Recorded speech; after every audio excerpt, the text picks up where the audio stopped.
परतवाडा शहरात या वर्षी एकूण 2 आगी लागल्या. पहिली आग तिकडे लागली होती कोठारी मागच्या महिन्यात, आणि दुसरी आग आज सकाळून लागली आहे भयानक. तुम्हाला मी सकाळची बातमी दाखवली, ते आग चालू असताना दृश्य होतं. अजूनही फायर ब्रिगेड ज्या पद्धतीनं शातीला माती लावून आग विझवायचा प्रयत्न करा. तुम्ही जर इकडे पाठीमागं पाहत असाल तर नगर परिषद अचलपूरचे सारे कर्मचारी आग विझवायच्या मागा लागल्यात. आगीची तीव्रता एवढी भयानक होती की हे जे पूजेचं साहित्य असणारं जे दुकान आहे, हे एकूण दुकान जे आहे हे जळून खाक झालं.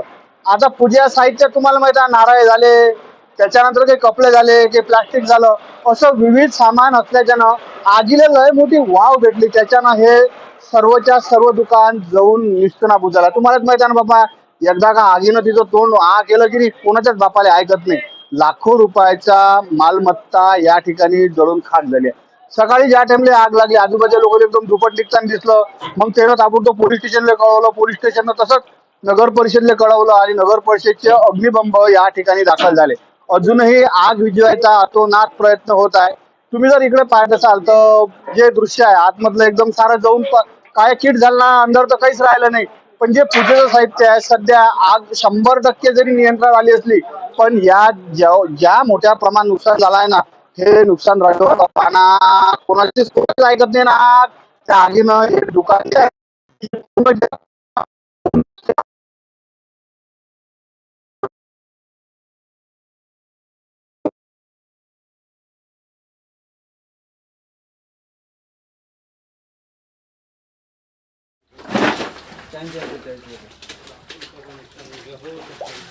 कम से कम भैया 20 के ऊपर का नुकसान है।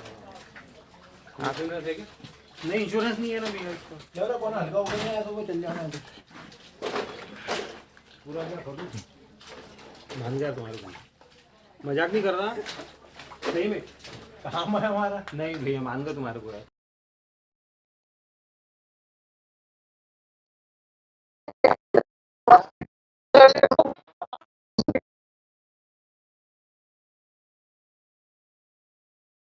तर सकाळून लोक एकदम साखर झोपीत असताना नगर परिषदचे, तुम्ही जर हा ग्रुप पाहत असाल, हा सारा ग्रुप आहे, हे लोक या ठिकाणी आले, येणं शातीले माती लावून आग विझवली. आग जर म्हणसाल तर राजो भयानकच काम आहे ना.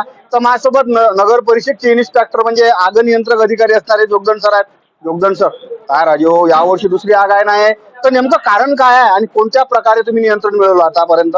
आग प्राथमिक अंदाज असा आहे की हा शॉर्ट सर्किटमुळे लागलेला असावा.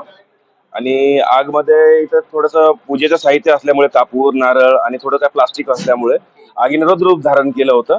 आणि आम्हाला आग आटोक्यात आणण्यामध्ये जवळजवळ 10 ते 12 गाड्यांचा हे लागलाय, आणि अथक परिश्रम घ्यावे लागले. कारण प्लास्टिक असल्यामुळे तिथं धूर खूप होता, त्यासाठी श्वास घ्यायला आणि मध्ये जायला आम्हाला बराच त्रास होत होता.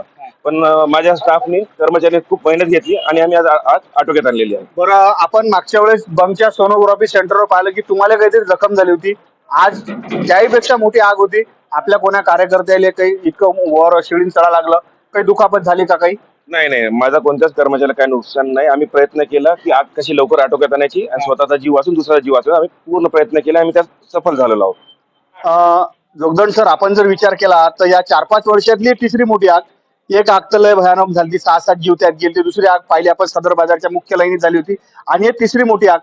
फायर ऑडिटचा विषय गंभीर आहे ना, काहीतरी करा ना याच्यावर, ना ते एखाद्या वेळेस मोठं कांड होत नाही ना. नाही, ह्या संबंधामध्ये आधी आपण सर्व दुकानदारांना ऑलरेडी फायर ऑडिट संबंध नोटीस देण्यात आलेले आहे, आणि त्या 2 वेळा दिलेल्या आहेत. आता यावेळेस आपण ती प्रक्रिया वापस राबवणार आहोत. पण यावेळेस प्रक्रिया न राबवता आम्ही स्ट्रिक्टली त्यांच्यावर कारवाई करणार आहोत. शासनाने नियमानुसार नेमून दिलेल्या ज्या अग्निशमन सुरक्षा कायदा 2006चा, त्यानुसार आम्ही यावेळेस त्यांना फायर ऑडिटची नोटीस पण देऊ, आणि जमलं तर आम्ही त्याची कारवाई पण नक्की करू. तर माझ्यासोबत शहरातले ज्येष्ठ पत्रकार संजय जोशी सर आहेत. गेल्या 2-3 वर्षातला जर विचार केला तर राजू, अतोनात नुकसान होऊन राहिलं ना, तर एक पत्रकार म्हणून तुमची तटस्थ याच्यावर कोणत्या पद्धतीचं आज लेखन राहील, सांगा मला. मैंने आज ये जो देखा, मैं सुबह 6:15 बजे आ गया था, और ये जो संदेश जोगदंड है और फायर ब्रिगेड जो था और पुलिस स्टेशन का जो प्रशासन था, वो यहाँ पर इतने जल्दी आ गया और उन्होंने ये आग बुझाने के ऊपर में काबू पाए। और एक से 1.5 घंटे के बीच में 6 बजे आग लगी थी, अभी काबू में आ गई पूरी आग। मैं पुलिस प्रशासन और फायर ब्रिगेड विभाग को स्पेशली मैं धन्यवाद देता हूँ। हाँ, आपका फायर ब्रिगेड फायर ऑडिट का जो ऑब्जेक्शन है वो सही है और सभी का फायर ऑडिट होना चाहिए। नाही, माझा असा प्रश्न आहे काका तुम्हाला की तुम्ही ज्येष्ठ पत्रकार आहेत, आज तुमचं आर्टिकल कशावर राहील? आज का आर्टिकल ये रहेगा कि एक आदमी की 20 लाख रुपए की प्रॉपर्टी का नाश हो गया और ये इसको पुराने हिसाब से चोर गली बोले जाता और चोर गली बोले जाता, अग्रसेन मार्ग भी है ये और ये यहाँ पर आग लगते रहती। इसके पहले 10 साल पहले ओम जनरल स्टोर को आग लग गई थी दशहरे के दिन और यहाँ पर आग लगने की घटनाएं होते रहती है। तो मेरा ये बोलना है कि नगर पालिका प्रशासन ने अलर्ट रहना चाहिए। एकूण या दुकानातलं असणारे पूजे साहित्य आम्ही लक्ष या ठिकाणी म्हणजे प्रत्येक धार्मिक कार्यक्रमात या ठिकाणून पूजे साहित्य नेत होतो. हे एकूण पूजे साहित्य जळून कोळसा झालं, काहीच राहिलं नाही. ज्येष्ठ पत्रकार संजय जोशी सर याची प्रतिक्रिया घेतली. यानं असं सांगितलं की जवळपास 20 लाख रुपयाचं नुकसान असल्याचा प्राथमिक अंदाज आहे. याशिवाय दुसरा प्रश्न आहे स्थानिक फायर जे कंट्रोल ऑफिसर होते जोगदंड सर याच्यासोबत बोलणं झालं. त्यांनी सांगितलं की फायर ऑडिटच्या सर्वेले नोटिसा आम्ही लवकरच देणार आहोत. म्हणजे अशा घटना पूजे साहित्य दुकान होतं.